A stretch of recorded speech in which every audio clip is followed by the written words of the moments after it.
6 राज्यों की 7 विधानसभा सीटों का रिजल्ट। बीजेपी त्रिपुरा की दोनों सीटें जीती। झारखंड उत्तराखंड में बढ़त, बंगाल में टीएमसी, यूपी में एसपी, केरल में कांग्रेस आगे।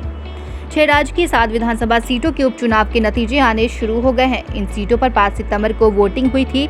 इनमें उत्तर प्रदेश की घोसी, उत्तराखंड की बागेश्वर, बंगाल की धूपगुड़ी, झारखंड की डुमरी, केरल की पुथुपल्ली और त्रिपुरा की धनपुर और बक्सानगर सीट शामिल है।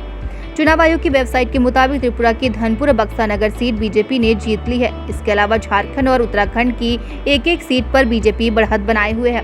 उत्तर प्रदेश की घोसी सीट से समाजवादी पार्टी, बंगाल में टीएमसी और केरल में कांग्रेस आगे चल रही है।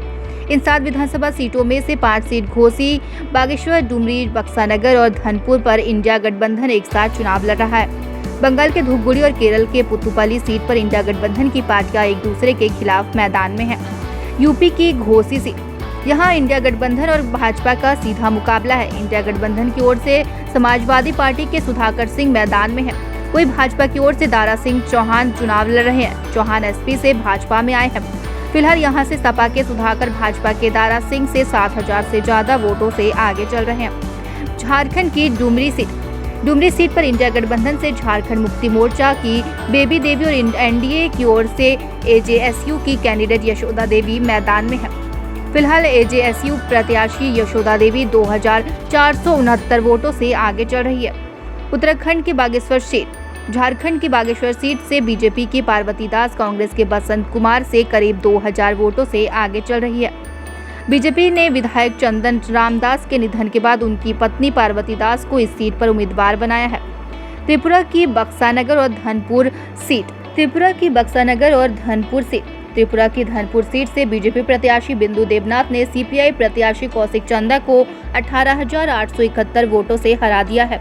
बक्सानगर सीट से बीजेपी के तफज्जल हुसैन ने सीपीआई के मिजान हुसैन को 30,237 वोटों के अंतर से हराया है।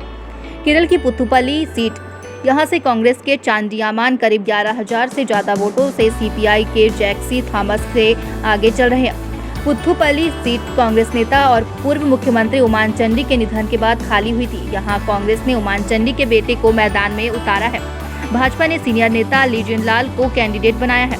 पश्चिम बंगाल की धूपगुड़ी सीट से तृणमूल कांग्रेस के निर्मल चंद्र राय और बीजेपी की तापसी राय के बीच कांटे की टक्कर जारी है। शुरुआती रुझान में बीजेपी आगे थी, हालांकि 12 बजे के बाद टीएमसी 100 वोटों से आगे चल रही है। इस सीट पर इंडिया अलायंस के सदस्य कांग्रेस और टीएमसी एक दूसरे के खिलाफ चुनाव में उतरे हैं। कांग्रेस ने सीपीआई के उम्मीदवार ईश्वर चंद्र राय को समर्थन दिया है।